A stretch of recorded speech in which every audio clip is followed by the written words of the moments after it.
Bonjour à tous, c'est Aurélia, bienvenue sur ma chaîne. Alors on se retrouve aujourd'hui pour un nouveau point lecture. Alors j'ai La Belle et la Bête, le roman du film chez Gallimard Jeunesse à vous présenter. Je vous parlerai vite fait de The Promised Neverland. Le Pays des Contes, le tome 2, le retour de l'Enchantresse. Et Julien Sandrel, La vie qui m'attendait au livre de poche. Voilà. Alors, on va débuter par La Belle et la Bête. Donc là, c'est le roman qui a été tiré du film. Alors, j'ai pas vu le film. Maintenant que j'ai lu le livre, j'aimerais bien le voir. Parce que c'est toujours comme ça, en fait, chez moi. Mais au final, on se retrouve ici avec Belle, qui vit avec son papa, ses 3 frères et ses 2 sœurs. Alors les 3 frères, il y a l'aîné Maxime, ensuite il y a Jean-Baptiste, Tristan et ses sœurs. Elle s'appelle Anne et Clotilde. Voilà, c'est ça. Donc leur père possède 3 navires. Il fait du commerce. Sauf que les navires vont être coulés et du coup il va être ruiné. Donc ils vont être obligés de partir de la ville pour aller habiter en campagne, ce qui déplaît fortement aux 2 sœurs de Belle qui, elles, n'aiment que la ville et se demandent comment elles vont se trouver un mari si elles déménagent comme ça. Par contre, Belle, elle se sent dans son élément, puisque sa mère est morte en couche. Ouais, c'est ça, quand elle l'a mis au monde, et du coup elle s'est toujours un peu sentie coupable, et elle trouve sa place à la campagne où elle peut cuisiner pour tout le monde, elle peut jardiner, enfin bref. Son père va essayer de retourner en ville parce qu'on lui apprend qu'un de ses navires a été retrouvé, donc il se dit super, je vais pouvoir récupérer la marchandise, on va de nouveau s'en sortir, enfin voilà, ça se passe pas du tout comme prévu. Et au final, il finit par atterrir dans le château de la Bête. Et la Bête le laisse repartir pour qu'il aille dire au revoir à ses enfants, c'est ça. Mais il est obligé de revenir. Bref.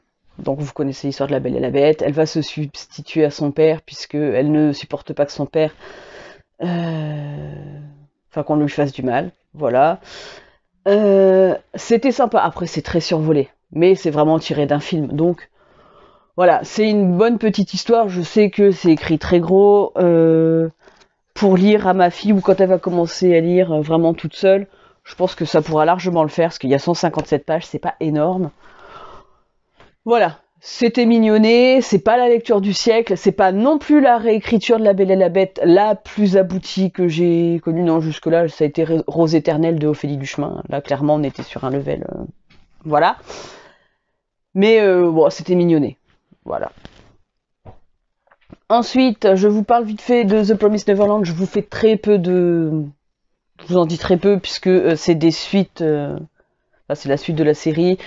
Donc on est sur des orphelins dans un orphelinat qui sont élevés par une femme qu'ils appellent Mère Isabella. Les 3 aînés découvrent que en fait ils sont du bétail envoyé entre guillemets à l'abattoir à des démons, et voilà, il va s'en suivre qu'ils vont essayer de s'évader, de trouver des plans pour s'en sortir. Ils savent absolument pas ce qui se passe du monde extérieur parce que c'est un orphelinat qui est complètement fermé sur lui-même. Il n'y a pas de visite extérieure, il n'y a pas de télé, il n'y a rien. Bref, donc et on va en apprendre de plus en plus. Là, on en apprend de plus en plus sur les démons, sur le monde, ce qui s'est passé, pardon. Mes médicaments me défoncent l'estomac. Bref, on va en apprendre de plus en plus. Là, on arrive à un moment où je sais que je vais lire très vite le tome 7 parce que je veux savoir où ils en sont, quoi. Là, Ils viennent d'avoir de nouveaux indices, ils en ont appris plus, mais voilà, c'est toujours aussi addictif. J'adore toujours autant cette série, donc je vous la recommande chaudement si vous ne l'avez jamais tentée. Ensuite, Le Pays des Contes, le retour de l'Enchantresse de Chris Colfer, paru chez Michel Lafon. Alors, c'est une suite de saga, bien évidemment, puisque j'ai déjà lu le premier tome l'année dernière. Donc, en fait, je vais essayer de pas trop vous spoiler. Dans le tome 1, on suit Alex et Connor Bailey, qui sont jumeaux, et qui ont une petite vie comme tout le monde, sauf que leur papa est décédé il y a 1 an ou 2, je crois.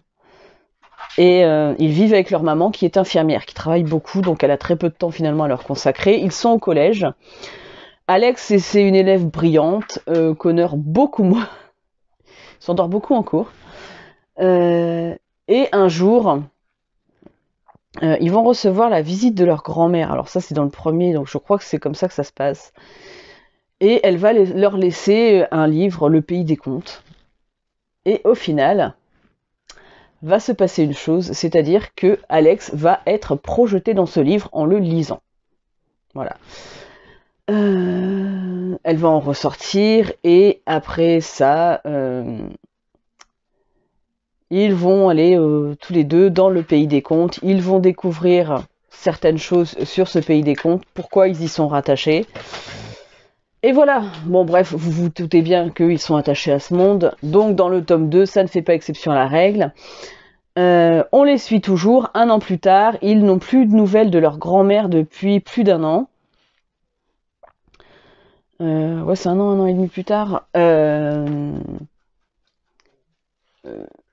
Leur maman fréquente un homme qui s'appelle Bob, qui a offert un chien aux jumeaux.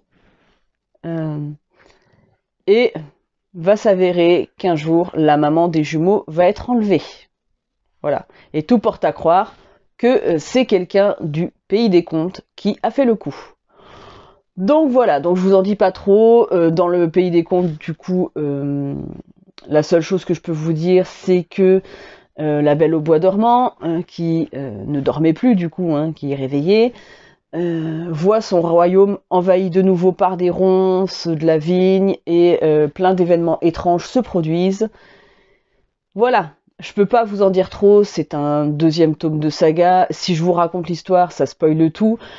Sachez juste que voilà, dans cette histoire-là, on va retrouver les personnages qu'on avait eu dans le premier, donc c'est-à-dire Boucle d'Or et Jack et le haricot magique, le petit chaperon rouge, le prince grenouille, la bonne fée, Cendrillon, le prince charmant, la Belle au bois dormant, Blanche-Neige, on la sous-entend, mais on entend très peu parler d'elle finalement. Et on va retrouver des méchants célèbres, la Reine des Neiges, la Sorcière des Mers, donc de la petite sirène, la méchante belle-mère de Cendrillon. Enfin voilà, il y a plein de personnages qu'on retrouve. Et c'est toujours aussi agréable à lire. Moi, je m'éclate toujours autant à lire cette saga jeunesse. Je trouve qu'elle est extrêmement bien construite, que les idées sont extrêmement bien pensées. Clairement, Chris Colfer, il a fait un truc super. Parce que voilà, la revisite des contes comme ça, puis c'est extrêmement drôle. Le petit chaperon rouge, elle est niaise, mais elle est niaise. Même fait trop rire. Voilà quoi. Surtout qu'elle a des réparties des fois, tu sais pas d'où elle les sort, t'as l'impression qu'elle est devenue intelligente d'un coup, mais ça se rééteint au bout de 2 secondes. Hein. Mais voilà, non, c'est toujours aussi drôle, toujours aussi addictif, et je pense que voilà, je ne vais pas laisser traîner la saga, je vais m'enchaîner les tomes, je pense. Essayer un par mois, parce que vraiment, il a fallu que je me remette en tête le premier, hein, parce que j'en avais oublié quand même pas mal. Mais ouais, non, c'est toujours aussi rigolo, enfin, il n'y a pas que des moments rigolos d'ailleurs. Hein. Mais non, c'est une très très bonne saga jeunesse, si vous n'avez jamais tenté, franchement je vous la conseille parce qu'on passe un super moment. Et on va terminer par La vie qui m'attendait de Julien Sandrel, paru au livre de poche. Donc dans cette histoire, on suit Romane qui a 39 ans, elle est médecin sur Paris, médecin généraliste. Mais ce qu'il faut savoir surtout, c'est qu'elle est hypocondriaque, c'est-à-dire qu'elle a peur de tout. La foule lui fait peur, elle a peur des germes qu'il peut y avoir autour d'elle, de tomber malade, d'avoir un cancer, enfin voilà, de se faire écraser par une voiture, de prendre le train, enfin, elle est flippée de la vie, vraiment. Donc du coup, ce qui fait que elle est orpheline de mère, voilà, pour situer le contexte, elle est orpheline de mère, elle a vécu toute sa vie avec son papa, puisque son papa lui a dit que sa maman était morte quand elle avait 1 an. Et au final, elle a toujours vécu avec son père. Donc là, quand on arrive dans l'histoire, ça fait quelques mois qu'elle a décidé de prendre son indépendance parce qu'elle sent, elle a vu ça avec son psy, hein, parce qu'elle voit un psy, qu'elle a besoin de prendre son envol. Bah, à 39 ans, c'est un peu normal. Qu'il faut qu'elle travaille sur elle pour ses angoisses. Et voilà, et son père a eu beaucoup de mal à l'accepter, hein, bien évidemment, puisqu'il est tellement habitué à vivre avec sa fille. Et un jour, dans son cabinet, une de ses patientes, qui est aussi une amie de la famille, donc Madame Lebrun, vient la voir et lui dit je ne dirai rien à ton père, mais je t'ai vu à Marseille samedi, tu sortais de l'hôpital Nord, tu toussais, t'avais pas très bonne mine. Enfin bref, je sais plus comment ça se passe exactement, pourtant je l'ai lu hier soir. Hein. Mais en fait, elle lui dit un truc comme ça, et puis Romane, elle lui dit mais moi je peux pas, enfin, j'étais chez moi. Et puis là, Madame Lebrun lui fait non mais t'inquiète pas, je le dirai pas à ton père, y a pas de souci. Donc là, ça l'intrigue. Elle se dit mais attends, il y a quelqu'un qui me ressemble vraiment à ce point-là, bref. Et donc, elle se met en tête, sur un coup de tête puisqu'elle va être en vacances, de partir à Marseille, essayer de retrouver cette fameuse femme qui lui ressemble. Elle va arriver à l'hôpital Nord, et en fait, elle va aller dans la salle d'attente, puisqu'elle sait que Madame Lebrun lui a dit qu'elle l'avait vu sortir du service de pneumologie, je crois. Donc elle va aller au service de pneumologie, et en fait, la secrétaire qui est à l'accueil va lui dire « Mais au fait, quand vous êtes parti ce matin, vous avez oublié votre carte vitale. » Et là, elle fait « Ok. » Bah, qu'est-ce qu'elle fait? Elle la prend. Elle prend la carte vitale, et elle voit le nom dessus, c'est Juliette Legrange, je crois, un truc comme ça. Et mais pas de photo sur la carte vitale, donc elle fait une recherche Facebook, et au troisième profil qu'elle consulte, eh ben elle se voit, en fait. Mais vraiment trait pour trait, sauf que la Juliette est rousse et que elle est brune. Sauf qu'elle est brune parce qu'elle se teint les cheveux depuis qu'elle est ado. Voilà, sinon elle est rousse. Et du coup, elle va se rendre là où habite la jeune femme, donc Juliette, qui est en fait libraire à Avignon. Et là, ça va être le choc quand elles vont se rencontrer, puisqu'elles sont identiques et elles sentent tout de suite qu'il y a un lien entre les deux. Voilà. Je ne peux pas vous en dire plus parce que sinon je vous spoilerai tout le roman et c'est pas le but de l'histoire. Mais clairement, c'était une excellente lecture, pleine de secrets de famille, pleine de malheur malheureusement, et de bonheur aussi, hein, parce qu'il y a beaucoup de bonheur, il y a beaucoup de bonne humeur dans ce livre. Ouais, c'était un... Excusez-moi.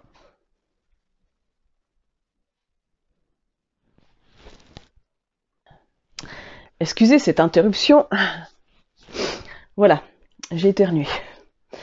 Mais je ne sais plus où j'en étais. Mais voilà, bref, c'est une histoire qui était passionnante, qui est émouvante.